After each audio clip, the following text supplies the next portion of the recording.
Asian countries की खुद की एक आइडेंटिटी है। ये जो साउथ एशियन कंट्रीज है उसमें मल्टी डायमेंसिटी है, अलग अलग जातियां, धर्म, भाषा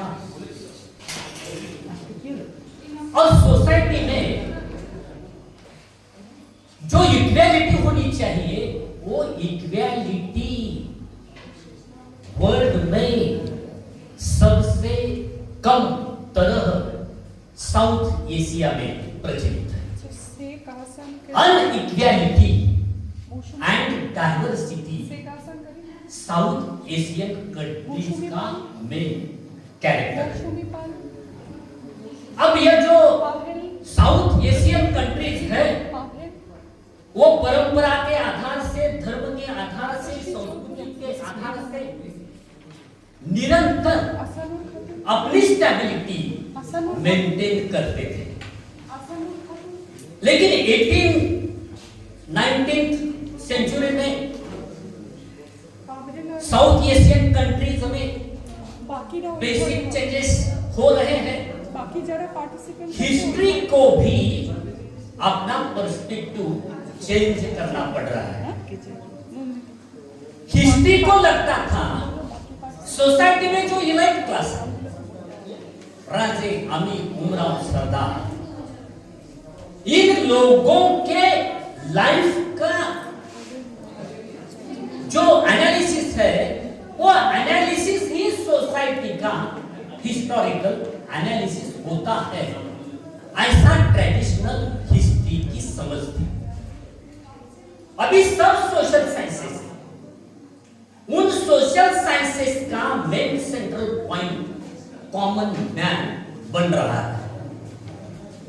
अभी कॉमन मैन जो है उसके बिहेवियर में, उसके इमोशंस में, उसके इंटेलेक्चुअल अप्रोच में बदल होते जा रहा है।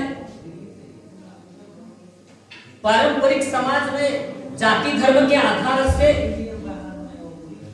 जो सामाजिक यथार्थता निर्माण होती थी उसमें अभी बदल होते आ रहा है। वेस्टर्न कंट्रीज में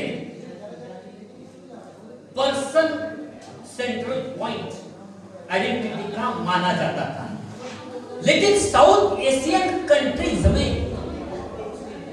अपनी आइडेंटिटी का सेंट्रल पॉइंट पर्सनलाइज स्वरूप का नहीं है।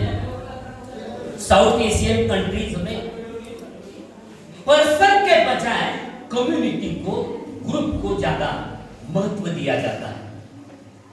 पर्सनल ओरिएंटेड आइडेंटिटी के सिवाय community oriented identity south Asian countries में इंपॉर्टेंट मानी जाती है। वेस्टर्न कंट्रीज में पर्सन ओरिएंटेड और सेंट्रिक आइडेंटिटी को ज्यादा महत्व दिया जाता है। अभी पहचान केवल आत्मबोध नहीं रह गया है, पहचान एक सामाजिक सोशल स्ट्रक्चर का हिस्सा बनते जा रहा है। साउथ एशियन कंट्रीज का सबसे बड़ा महत्वपूर्ण कैरेक्टर यह है कि इस कंट्रीज में पहचान की राजनीतिकीकरण हो रहा है, पॉलिटिलाइजेशन हो रहा है।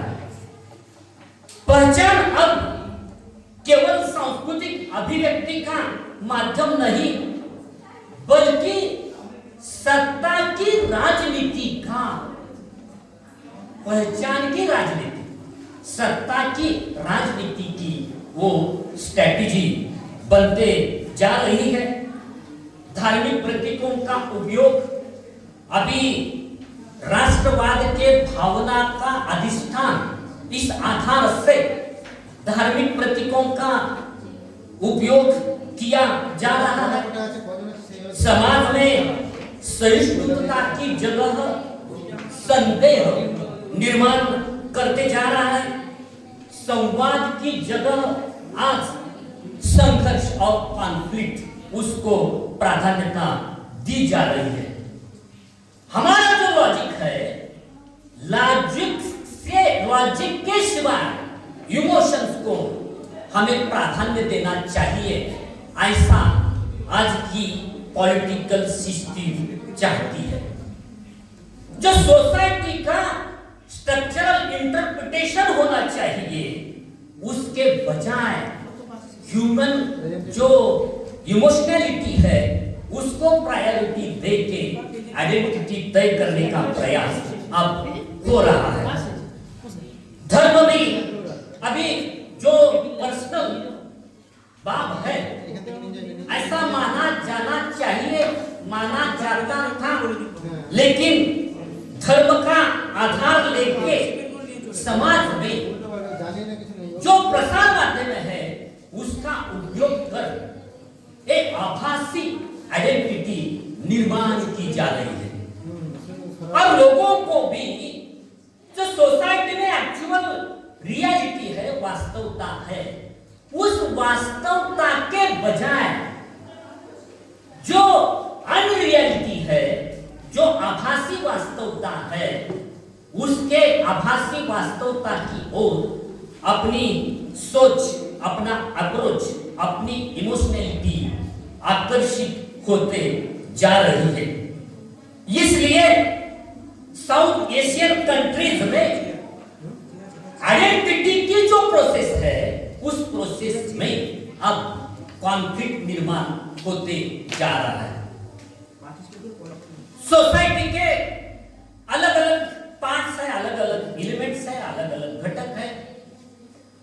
जो दलित कम्युनिटी है, दलित कम्युनिटी को लगता है होल स्ट्रक्चर में हमारी क्या आइडेंटिटी है। इतिहास में तो हमारी आइडेंटिटी छिपने का ही प्रयास कर दिया है। हमें आइडेंटिटी मिलनी चाहिए, ऐसी अब तक हमारी मांग थी। अभी हम मांग नहीं करेंगे, हमारी आइडेंटिटी खुद ही हम बिल्डअप करेंगे। इस आधार से आत्मगौरव की भावना से जो मार्जिनलाइज्ड कम्युनिटीज है, वह मार्जिनलाइज्ड कम्युनिटी खुद की आइडेंटिटी बनाने का प्रयास कर रहे हैं। जो आदिवासी कम्युनिटी है, ट्राइबल कम्युनिटी है, उनको ऐसा लगता है कि मॉडर्न